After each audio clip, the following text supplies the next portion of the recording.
초대교회는 신나는 교회였습니다. 날마다 집집마다 돌아가면서 했던 게 있습니다. 그게 사도의 가르침이었습니다. 하나님의 말씀을 제대로 배우고 제대로 가르치는 일들이 일어났습니다. 여러분, 날마다 말씀에 집중하는 은혜가 있다. 놀라운 거죠. 초대교회를 보면 지금 마지막 시대 교회 모델적인 교회가 초대교회입니다.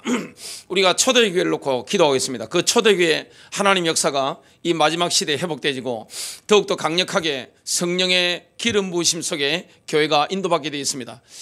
초대교회 때 얼마나 하나님 역사하신지 모릅니다.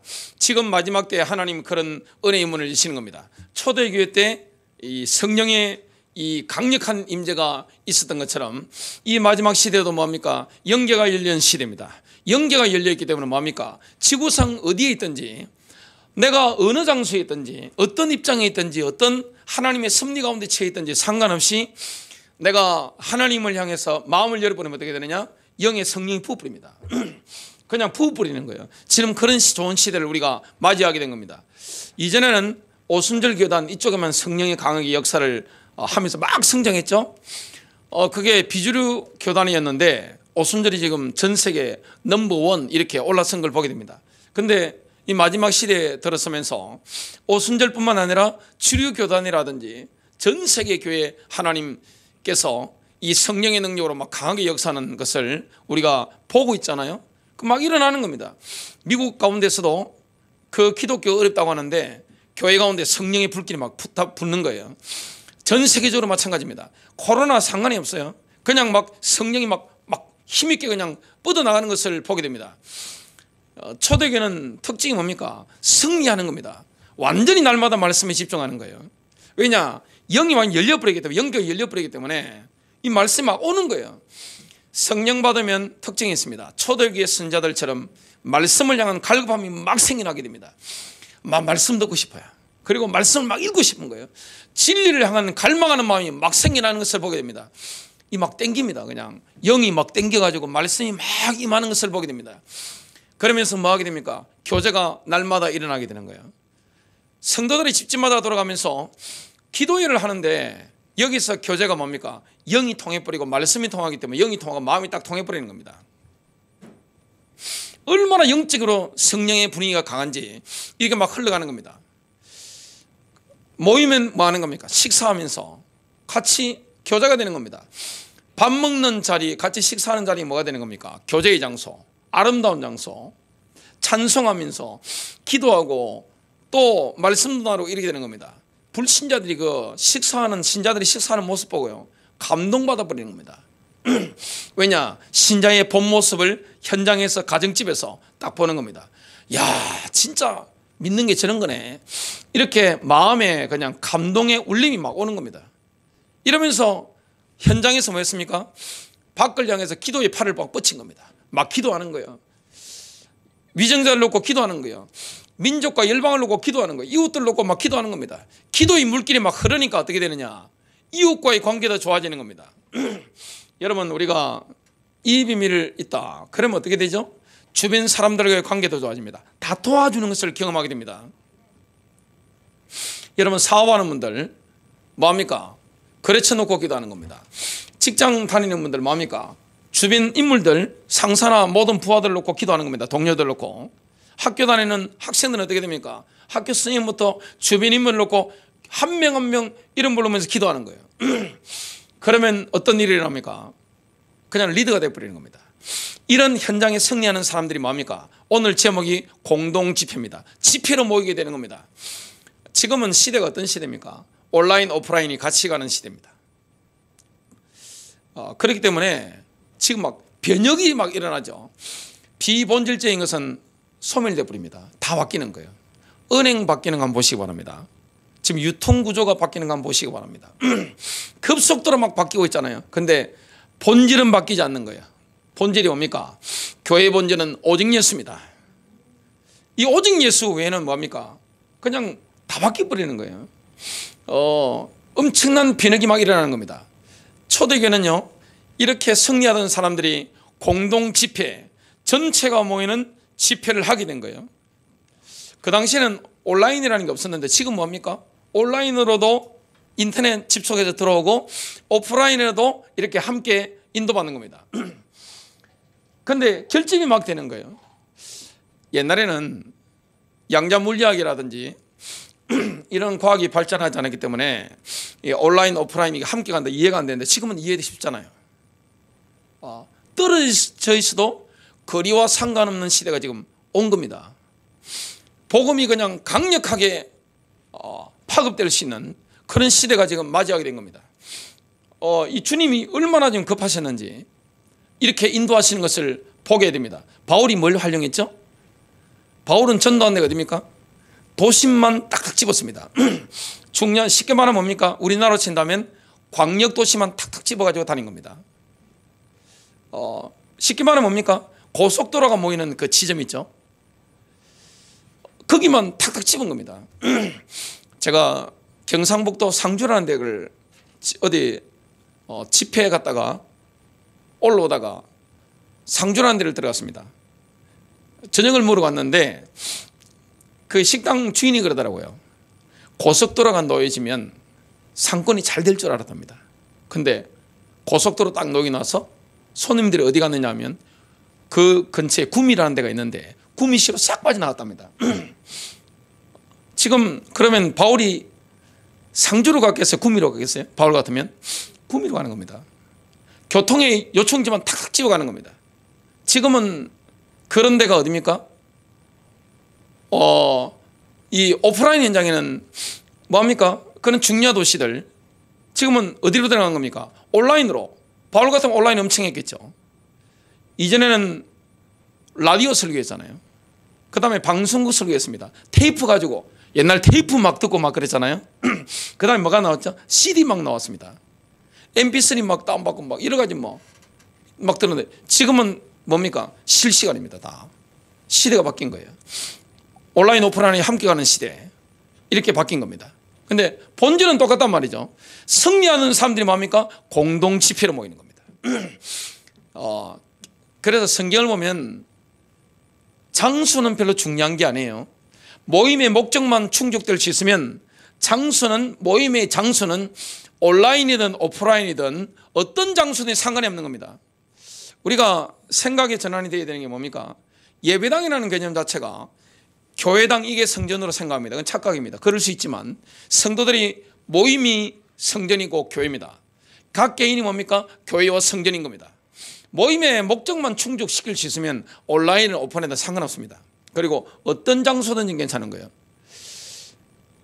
초대교회 처음에 공동 집회 장소가 어디였죠?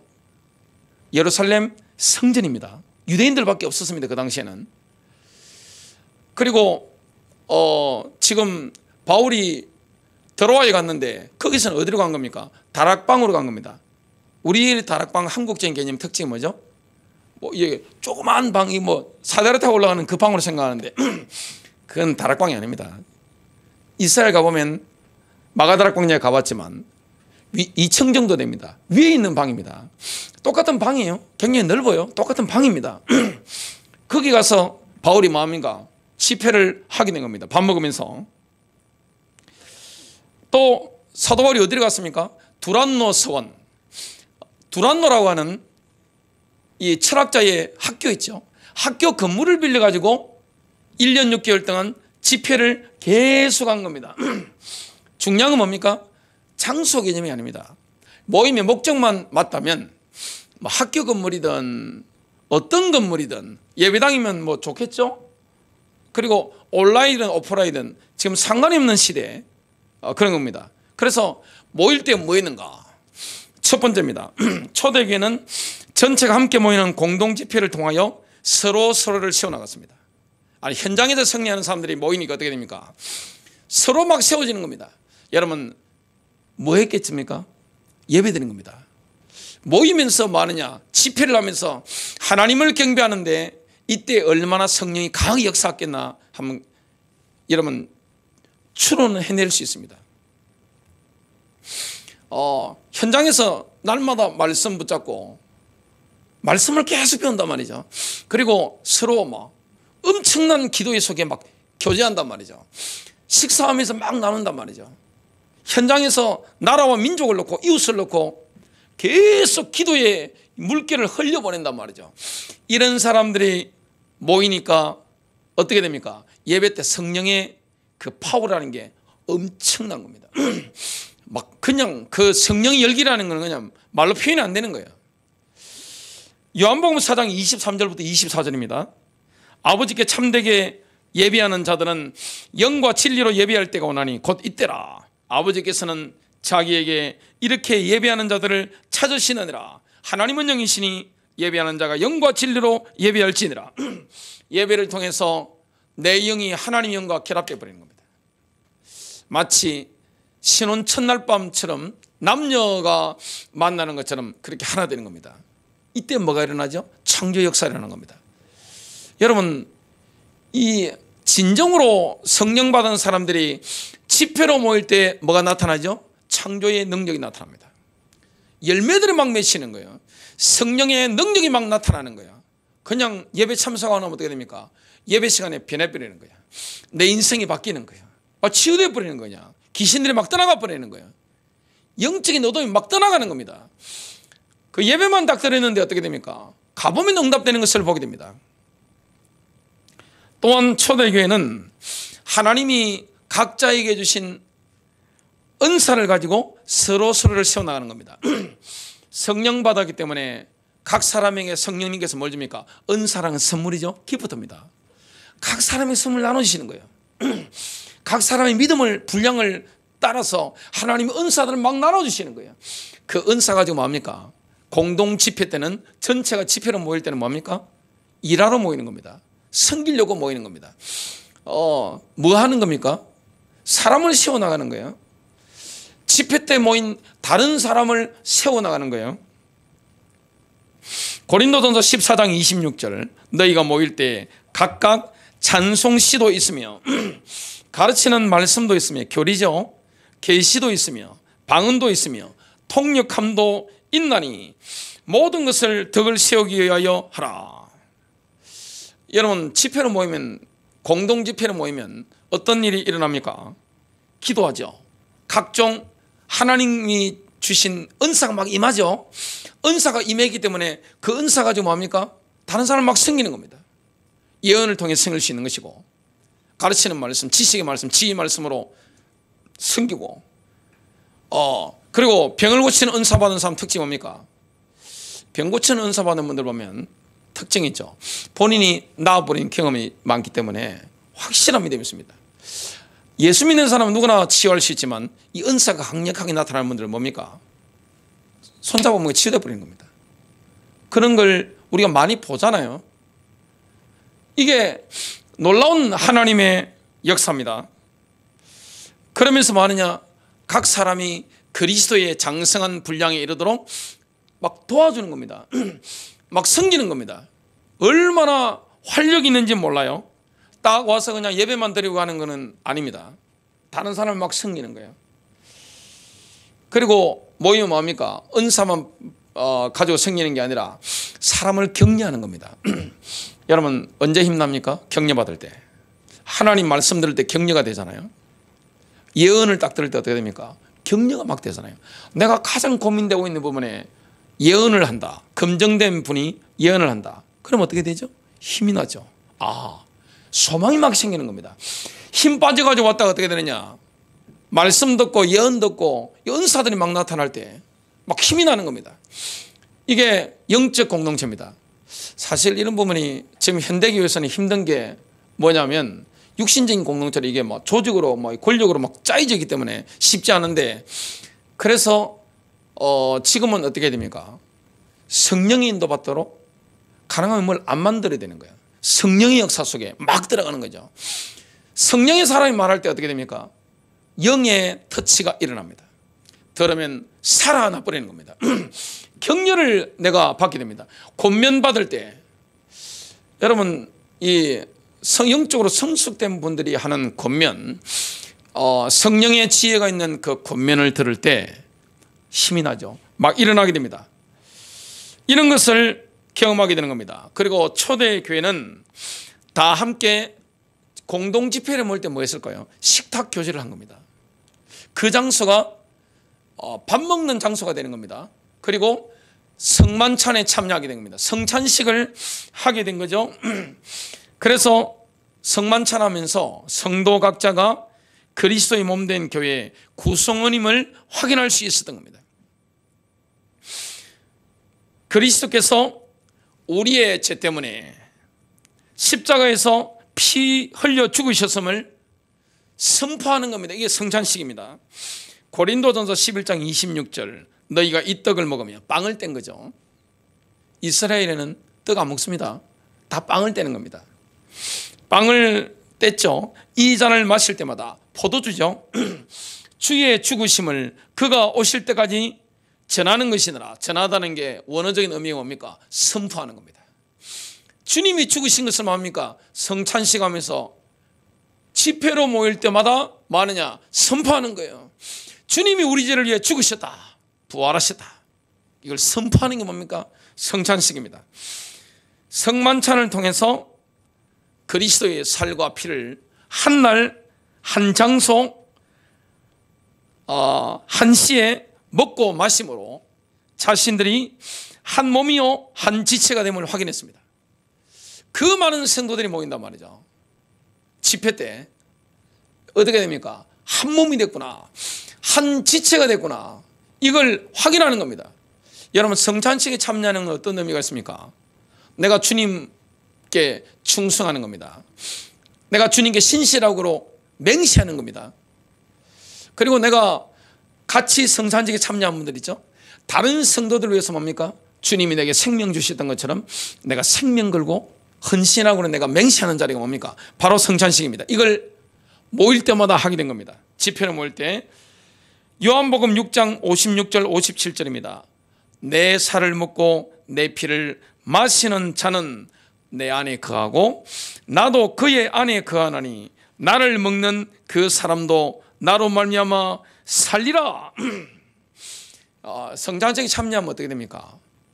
한 피바다 한 몸 이룬 한 형제 자매들이구나, 이걸 깨닫게 되는 겁니다. 이걸 확인하는 거예요. 모일 때마다. 얼마나 힘이 나겠어요? 큰 두 번째입니다. 초대교회는 전체가 함께 모이는 공동 집회를 통하여 모든 회원이 지상명령 수행에 동참했습니다. 여러분, 예수님의 지상명령이 뭡니까? 마태복음 28장 16절 20절, 너희는 가서 모든 족속으로 제자를 삼아라, 모든 민족으로 제자를 삼아라. 초대교회 공동집회는 순회 사역자들로부터 가르침을 받는 영적 성장의 커다란 플랫폼이었습니다. 작은 플랫폼, 작은 무대가 뭐죠? 각 가정입니다. 이 선교의 마인드를 가지고 또 순회 선교사들 있죠. 여러분, 목사는 수리하는 사람이 아닙니다. 물론 그 사도라든지 이런 분들이 다 목사죠.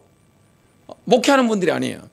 사도라는 직분들, 그 다음에 복음 전도자, 이 다 목사급이잖아요. 교사, 이런 분들이 있습니다. 이런 분들이 있습니다. 선지자들 있죠. 이 시대에도 선지자들이 있습니다. 그러면 이런 분들이 순회하면서 사역을 하는데 그런 엄청난 집회 있을 때 어떻게 됩니까? 장이 생겨지니까 가르침을 받게 되는 거죠.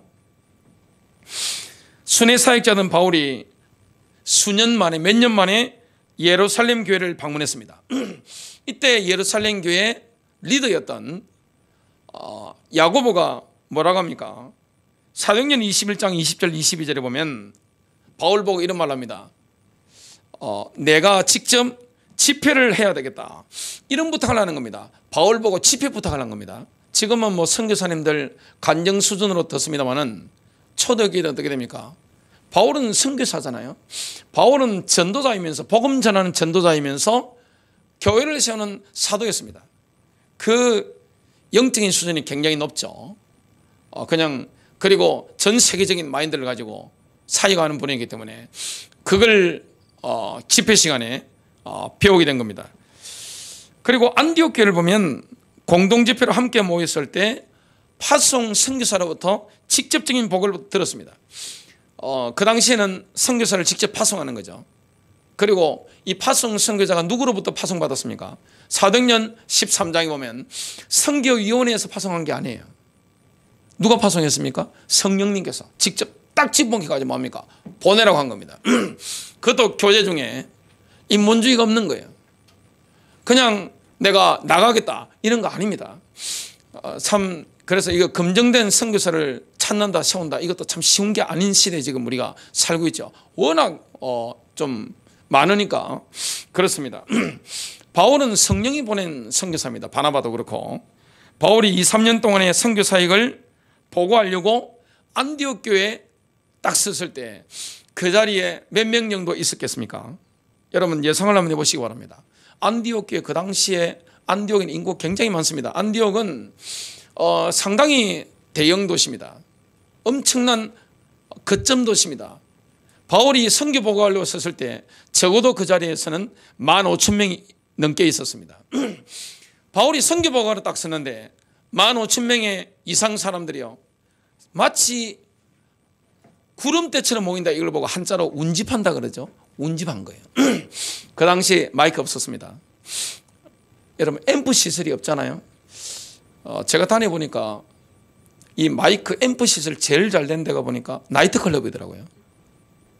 저는 나이트클럽을 20대 초반에 군부대 뭐 일하러 갔다가 저보다 계급 높은 분이 사냥가자 해가지고 뭣도 모르고 끌려간 겁니다. 끌려가서 성인 나이트클럽 가가지고 그러다가 했는데 나이트클럽 가보니까 저 끝에서 끝까지 음량이 그냥 쫙 나오더만요. 야, 참 비싼 거 썼구나. 저는 가는 데마다 그런 거밖에 안 보니까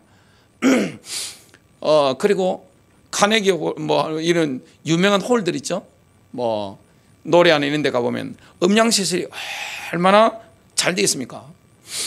근데 바울은 음량 시설 전혀 없는데 15,000명 이상이 그 자리에 모이던 겁니다. 바울은 성령이 보낸 사람이니까, 성령이 선교사로 파송했으니까, 주님이 불러시키는 일을 위해서 보냈으니까 완전히 검증된 사람이란 말이죠. 여러분 검증된 선교사님으로부터 교회 전체가 지금 온라인으로 할 수 있으니까 들을 수 있다. 그러면 제가 여러분에게 그런 걸 들을 수 있도록 오픈하겠죠. 같이 들으면 되는 겁니다. 그러면 얼마나 그러면 우리에게 유익이 되겠습니까? 사도행전 14장 27절 그들이 이르러 교회를 모았는데 적어도 15,000명이 모였습니다. 하나님이 함께 행하신 모든 일과 이방인들에게 믿음의 문을 여신 것을 보고하고 모두 설명한 겁니다. 하나님이 이렇게 하셨다. 그게 어디에 나옵니까? 사도행전에 쫙 나오죠. 그래서 성도들이 들으면서 뭘 깨닫겠습니까? 아, 내가 주님의 지상명령에 동참하고 있구나. 그걸 깨닫게 되는 거죠. 이 시대도 검증된 선교사를 우리가 만나는 게 얼마나 큰 축복입니까? 바울이 뭐 진짜 선교사인지 아닌지 시비 걸 사람 누가 있겠어요? 성령이 집어보냈단 말이에요. 성령이. 그죠? 그러니까 바울의 설교나 선교 보고 들을 때 어떻게 됩니까? 이 진짜 사도행전의 역사가 일어나는 겁니다.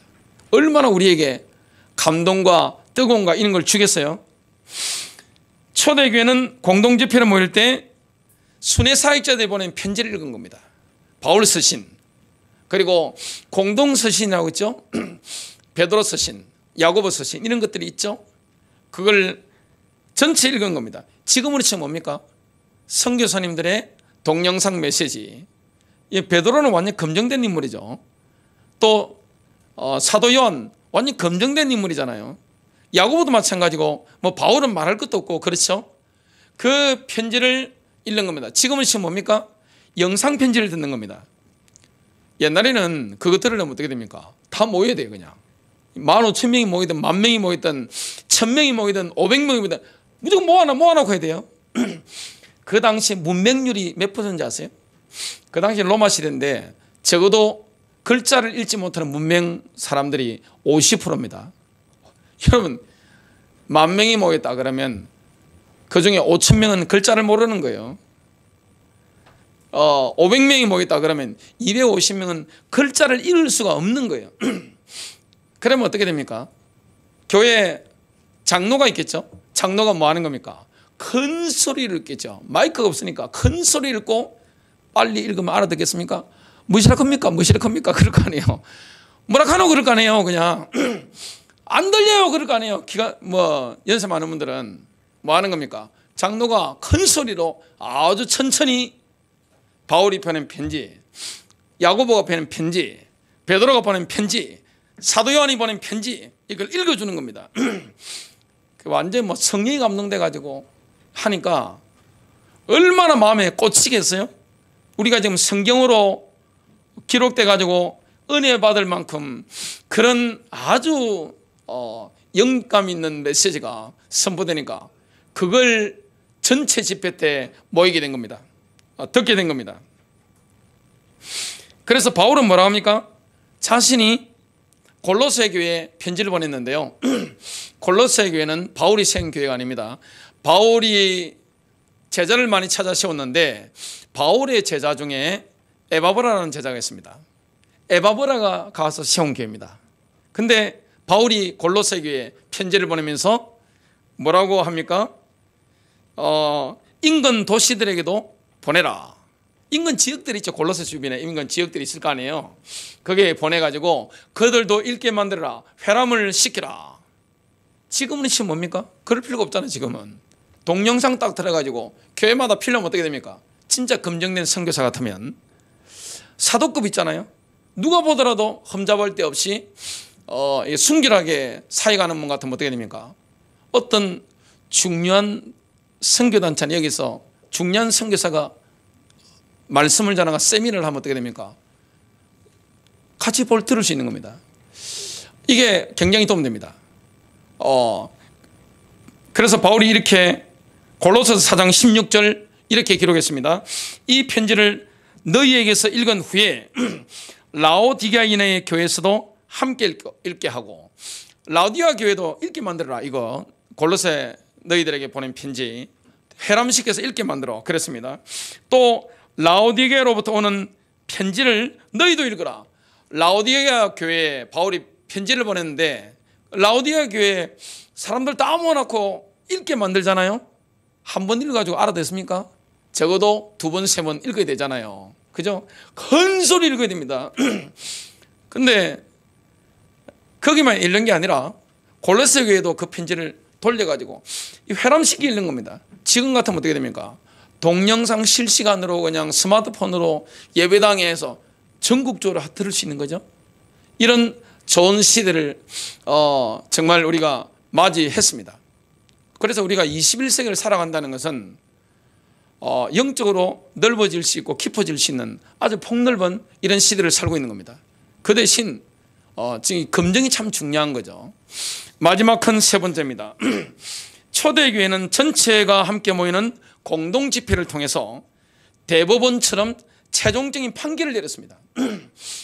최종적인 판결 뭡니까? 교리적인 분쟁, 윤리적인 문제, 그리고 성도들 간의 다툼.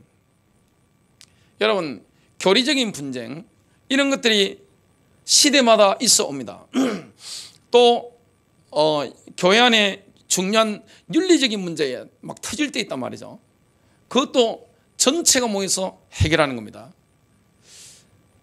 또 성도 간에 중요한 분쟁이 생길 때가 있습니다. 그 성도 간의 분쟁을 어디서 해결하는 겁니까? 전체가 모였을 때 오픈시켜서 뭡니까? 판결하는 겁니다. 초대교회 교리적인 논쟁이 불거졌을 때는 공동집회에서 최종적으로 교통정리를 한 겁니다. 여러분, 전체가 어차피 모이는 거니까 교통정리가 되어지는 거예요. 바울팀이 1차 선교여행을 마치고 돌아왔을 때 정통 유대인 신자들이 두 가지 쟁점을 가지고 축구를 친 다음에 태클을 딱 걸어버린 겁니다. 바울이 그냥 1차 전도여행에 돌아왔는데 하나님 앞에 얼마나 감사한 겁니까? 이방인들에게 문이 열리고 기독교의 세계화 막 일어나는데 정통 유대인 신자들이 뭡니까? 축구를 친 다음에 태클을 딱 들어가요. 백 태클을 딱 걸어버린 겁니다. 참으면 자빠집니다. 구원을 받으려면 그들이 이렇게 말합니다. 구원받으려면 할례를 받아야 됩니다. 왜냐? 모세율법에 할례 받으라고 했으니까. 또 두 번째는 뭐라 했냐? 구원받은 것을 유지하려면 율법을 지켜야 됩니다. 유대인들이니까 이걸 딱 들고 놓은 겁니다. 바울은 예루살렘 교회에 올라가 가지고 정면으로 맞받으셨습니다. 아닙니다. 그렇게 할 필요 없습니다. 그냥 완전히 딱 치뿌린 겁니다. 여러분 논쟁이 붙었을 때는 어떻게 해야 되느냐. 그래서 교회 지도자들이 참 중요한 거예요. 교리나 교리에 대한 실천 지킴에 대한 이런 논쟁이 붙었을 때는 뭐하느냐. 참 이 장로들이나 교회 지도자들이 뭡니까? 미리 예비 모임을 해서 잠정적인 결론을 맺어 놓고 전체 성도가 모였을 때 뭡니까? 전체적인 인준을 받는데, 그러나 교리 문제에 대한 최종적인 결정권이 누구에게 있습니까? 바로 성령님께 있습니다. 지금은 어떻게 됩니까? 이 무서운 시대인 게 조금 본인하고 다르면 뭘 만들어 버립니까? 이단 만들기 해버립니까? 이단 만들어 버린단 말이에요. 이단. 나하고 틀리면 다 이단입니다. 친구 있는데 이단입니다. 별로 색깔 다른 것도 없어요. 그냥 동서교회가 갈라진 거 한번 보세요. 동방힐합교회, 서방카톨릭 갈라질 때도 한번 보세요. 제가 교회사 좋아해가지고 저희 집에 교회 교리사, 교회사, 역사 이런 부분은 책이 상당히 많습니다. 야, 별거 아닌가 싸우네. 다 뭐 때문에 싸우는지 아세요? 교리 문제인데 뒤에 오면 뭡니까? 감정 싸움, 자리 싸움이었습니다. 다 돈 문제, 또 이 자리 문제, 권력 문제였습니다. 자존심 문제. 초대교회는 그런 거 없어요. 성령님이 교리 문제에 대한 최종적인 결정권을 가지고 있죠. 사도행전 15장 28절 성령님과 우리는 그랬습니다. 여러분 교리 문제의 우선권이 누구에게 있습니까? 우리에게 있는 게 아니에요. 성령님께 있는 거예요. 성령님과 우리는 그랬습니다. 이 필요한 것들 외에 다른 큰 짐을 너희에게 지우지 아니하는 것을 좋게 여기나니. 그 당시에 예루살렘 교회가 몇만 명이었을까요? 적어도 유대인들만 3만 명입니다. 유대인 신자가 3만 명이에요. 그 당시에는 이방인들이 포함되는 시대가 아니었죠. 유대인 신자만 3만 명인데 만장일치로 결정된 겁니다. 여러분 교리 문제 가지고 만장일치되는 교단 보신 적 있나요? 저 본 적이 없습니다. 뭐 이리 연구하는데 참 쉽지 않아요. 근데 초대교회는 뭐 한 겁니까? 성령의 인도를 딱 정확하게 받는 겁니다. 성령의 감동받고 성령과 우리는 영성 중에 영성이 뭡니까? 여러분 영성은 복잡한 게 아니에요. 학자들이 뭘 만들잖아요. 쉬운 말을 어렵게 만드는 게 학자랍니다. 제가 말한 게 아니에요. 쉬운 말을 어렵게 만들어가지고 남들 못 알아듣게 만들어가지고 뭐 있는 것처럼 이렇게 한단 말이죠. 그리고 박사, 뭐 교수. 여러분 기독교가 뭐 어려운 건 뭐 있어요? 오늘 일부 예배 설교 들어보셨지만 구원받는 길이 어려워요? 아니 누구나 알아들을 수 있는 거예요? 누구나 안다고요. 그게 뭐 학문이 깊어야 된다 그거 없어요. 그런 거. 그리고 진리에 대한 것도 뭡니까? 진정한 영성은 복잡한 게 없어요. 그런데 중요한 건 내가 믿느냐 이거죠. 그때 이게 믿어져야지, 그죠? 은혜로 와야 믿어지는 거지. 복음이 머리로 혼쪽을 받아야 된다고 믿어집니까? 기독교라는 게 사실 복잡한 게 아니에요. 복음은 복잡한 게 아니에요. 누구나 이해할 수 있는 거예요. 이걸 막 어렵게 만들어가지고 누구는 이렇게 말했다, 누구는 저렇게 말했다. 아니 그게 뭔 중요합니까? 성령님이 이렇게 말씀하신 게 있잖아요. 가장 좋은 증거가 뭡니까? 구약 성경, 검정댕이 뭡니까? 신약 성경. 이 속에 정확한 성령의 지침이 다 들어있는 겁니다. 그래서 기독교의 기본 본질적인 진리가 뭡니까? 성삼위 하나님, 예수 십자가, 부활, 성천, 그리스도의 재림. 그리고 본질적인 교회는 뭡니까? 지구상에 하나밖에 없습니다. 예수님의 교회. 지역교회 특징이 뭡니까?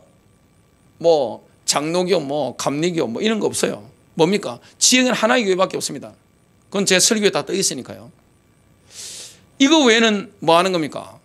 누구든지 열려져서 연합할 수 있는 겁니다. 얼마나 놀라운 시대를 우리가 살아갈 수가 있습니까? 진리라는 게 복잡한 게 아니에요. 강원도에 몇 년 전에 제가 휴가를 간 적이 있습니다. 하루 갔다가 그 다음 날까지 해서 1박 2일 했네요. 보니까 갔는데 펜션을 들어갔습니다. 근데 교회를 다니시는 분이 부부가 하시는데 울산에서 올라오셨어요. 저도 울산 살았습니다. 그러니까 그래요 그러시더라고요. 근데 울산에는 장로교가 많잖아요. 교인은 많지 않은데 장로교가 많습니다. 근데 목사님이 강원도까지 신방을 오셨답니다. 울산에서 멀리까지 오셔가지고 꼭 부탁을 하시더래요. 장로교를 다니셔야 됩니다. 장로교 뭐 있잖아요, 이런 거. 여러분, 장로교 다니는 사람은 옛날 우리나라 일제시대 때도 보면 저 간도 지방에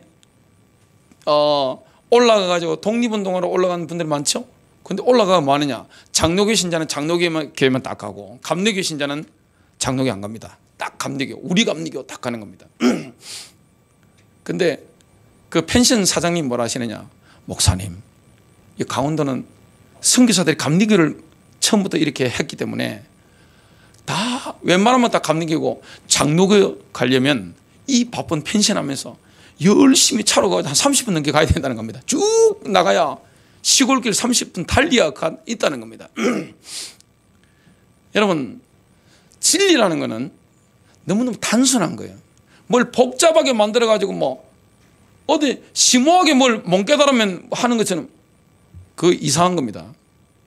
복음이라는 것은 어린아이도 깨달을 수 있는 거고 노인도 깨달을 수 있는 것이고 일자무식도 들어보면 압니다. 근데 중요한 건 뭡니까? 선택이죠. 내가 반응하느냐 이겁니다. 바울이 뭡니까? 너무 단순한 걸 말하는 겁니다. 예루살렘 교회에서 성령님이 가르친 거 외에는 우리 부담 지우지 맙시다, 이렇게 한 겁니다. 간단한 거예요. 여러분, 공동집회로 전체가 모일 때 뭡니까? 성도들이 올바른 삶의 표준을 유지할 수 있도록 성도들의 행동 지침을 훈련한 겁니다. 이 정도 선은 지켜야 됩니다. 우리가 그리스도인으로서 이 정도 선은 지켜야 됩니다. 복음 전파를 위해서 선을 정한 겁니다. 고린도기에 뭐가 있었습니까? 아버지의 아내, 쉽게 말하면 계모죠. 어머니하고 성적 관계를 하면서 동거하는 사람이 있었던 겁니다. 뭡니까? 짐승 같은 놈이죠. 이 짐승 같은 놈이 고린도 교회에 이렇게 있고 성찬식에 참여하고 하는데, 고린도의 특징이 뭐죠? 짐승이 있고 괴물이 있는데도 다들 시시하고 있는 겁니다. 그 복음일까요? 복음 아닐까요? 복음이 아니에요. 그거는 그 짐승 같은 인간 때문에 고린도 교회 이미지가 어떻게 됩니까? 사람들이 뭐라고 보겠어요? 전도는 이미지인데 이미지에 엄청난 타격을 입고 있는데도 불구하고 그 짐승을 시시하면서 놔두고 있는 거예요. 바울이 뭐랍니까? 정신 차리세요. 강력하게 질타한 겁니다. 그리고 잘라내라고 단호하게 촉구하고 있는 겁니다. 여러분, 그래서 공동집회를 모일 때 뭐합니까? 너무너무 심각한 음행 문제 이런 걸 뭐합니까? 도려내는 겁니다. 왜냐? 교회는 순결해야 되는 겁니다. 그래야 성령이 많은 현장이잖아요. 여러분, 선한목자교회 예수님이 우리가 예배 드리니까 임하실 거 아니에요?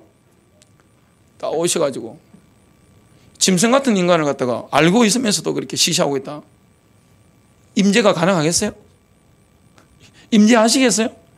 그런 교회는 예수님이 임재할 수가 없는 거예요. 성령 임재가 어떻게 임할 수 있습니까? 그런 데가 깨끗하게 정리할 것을 바울이 촉구합니다. 뭘 시키는 거죠? 신상 털기해라. 여러분, 교회는 모일 때 뭐합니까? 중대한 범죄가 있을 때는 뭡니까? 신상 털기를 하는 겁니다. 다 털어버리는 거냐, 영혼까지 다 털어버리는 겁니다. 그래서 뭐 하는 겁니까? 잘라내는 겁니다. 고린도전서 5장 4절부터 5절입니다. 주 예수의 이름으로 너희가 내 영과 함께 모여서 우리 주 예수의 능력으로 이런 자를 사탄에게 내주었으니 이는 육신은 멸하고 영은 주 예수의 날에 구원을 받게 하려 함이라. 여러분, 교회 안에 개인적인 분쟁이 발생했을 때 어떻게 됩니까? 사람이 사는 곳에는 분쟁이 있기 마련입니다. 어제까지 친구였다 할지라도 내일 원수 될 수 있는 겁니다. 오늘 원수 될 수 있는 거예요. 오늘 친구라도 교인끼리 뭐 할 수 있습니까? 원수처럼 싸울 수 있습니다. 상대방이 나에게 죄를 지을 수 있단 말이죠. 그때는 어떻게 됩니까? 1차, 2차는 비밀 보장이 필요합니다. 3차에 마지막으로 교회 오픈할 때가 있습니다. 이때는 뭡니까? 출교입니다. 말 안 들으면 출교시키는 거예요.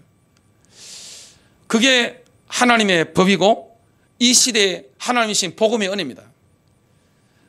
교회는 뭐가 필요하죠? 치리와 출교가 필요한 겁니다. 어떻게 했을까요? 1차 때 상대방이 내게 죄를 지었으면 어떻게 됩니까? 개인적으로 찾아가는 겁니다. 아니면 전화 한 통 할 수 있겠죠. 요즘 같으면. 옛날하고 좀 다르니까 요즘은 영상통화도 가능하잖아요. 필요하면. 그리고 개인적으로 뭐 박을 먹을 수도 있는 겁니다. 그래서 상대방이 잘못을 회개하고 돌이키면 어떻게 됩니까? 회복되는 겁니다. 교회에서 보통 그렇게 안 하죠. 다 떠벌려 버리는 겁니다. 다 떠벌려 버리는 다 완전 한 사람 매장시켜 버리는 겁니다. 우리가 모든 것은 뭡니까? 덕을 씌우는 겁니다. 그래서 비밀 보장이 되어야 되는 겁니다. 은밀하게 찾아가서 뭐 하느냐? 이야기하는 겁니다. 상대방이 회개하고 돌이키고 변상하고 이렇게 하면 어떻게 됩니까? 회복되는 겁니다. 형제로 받아주는 거예요. 자매로 받아주는 거예요. 2차 때도 비밀 보장이 필요합니다. 이 말을 안 듣는단 말이죠. 내 개인적으로 하는데. 그러면 정인들을 몇 명 데려가는 겁니다. 2차 때까지 비밀 보장해 줘야 됩니다. 왜냐? 그 사람 살려야 되니까. 떠벌려 버리면 이거는 못 살리잖아요. 우리의 동기가 뭡니까? 사랑이잖아요. 2차 때까지 딱 했는데 이 말을 안 듣는단 말이죠. 도저히 안 되는 거예요. 그런 놈은 어떻게 해야 됩니까? 제가 놈이라는 표현을 썼습니다. 어떻게 해야 됩니까? 교회 전체가 모였을 때 오픈시키는 겁니다. 오픈시켜서 뭡니까? 잘라내는 겁니다. 출교입니다. 기도해주면 돼요? 안 돼요? 기도해주면 안 되는 겁니다. 잘라내버리는 겁니다. 이게 하나님의 법이라고 지금 말씀하고 있습니다. 마태복음 18장 15절부터 계속 말씀하고 있죠. 마태복음 18장 18절부터 20절 보면 이렇게 말씀합니다. 무엇이든지 너희가 땅에서 매면 하늘에서도 맬 것이요 무엇이든지 땅에서 풀면 하늘에서 풀리리라. 진실로 다시 너희에게 이르노니 너희 중에 두 사람이 땅에서 합심하여 하문을 이룬 겁니다. 여러분 개인적인 사심을 가지고 이렇게 잘라낸다. 교회 심판이 있습니다. 그러면 그 결정한 사람들 있죠. 반드시 성령이 선보입니다. 여러분 공식적으로 회의석상에서 헛소리하는 거 있죠. 그리고 교회가 뭔가 공식적으로 결정할 때 내 개인적인 감정과 사심을 넣어가지고 교회 결정을 허리는 분들은 하나님이 손볼 줄로 믿습니다. 하나님 손봅니다. 그런 사람은. 그건 상당히 두려운 거예요. 그거는. 지금 교회가 출교시키는 것은 개인 사심하고 상관없어요. 그 개인을 살리려고 하고 공동체의 순교를 위하는데 상대방이 교회 결정을 거부하는 거예요. 합심하여 무엇이든지 구하면 하늘에 계신 내 아버지께서 그들을 위하여 이루게 하시리라. 두세 사람이 내 이름으로 모인 곳에는 나도 그들 중에 있느니라. 결론 맺습니다. 지금은 교회 집회 지금 온라인으로 하잖아요. 교회 학예 동계 수련회 뭐 엄청난 거는 거대한 집회도 뭡니까? 온라인으로 좀 넘어갔습니다. 오프라인 현장에 기도원에 막 몇천 명씩 모아놓고 못 하잖아요. 당장 경찰 옵니다. 경찰 공무원 와 난리 납니다. 그러면 지금은 교단 총회 같은 것도 뭡니까? 노예 총회도 온라인으로 합니다. 못 모이니까 코로나 때문에 그렇습니다. 근데 사실 코로나 팬데믹이 없다 할지라도 이 흐름은 원래 가는 흐름이었습니다. 시대가 완전히 바뀐 거예요. 모든 게 바뀐 겁니다. 본질은 영원합니다. 오직 예수. 본질은 오직 예수예요. 중요한 것은 뭡니까? 장수가 아닙니다. 본질입니다. 여러분 승리하시길 바랍니다.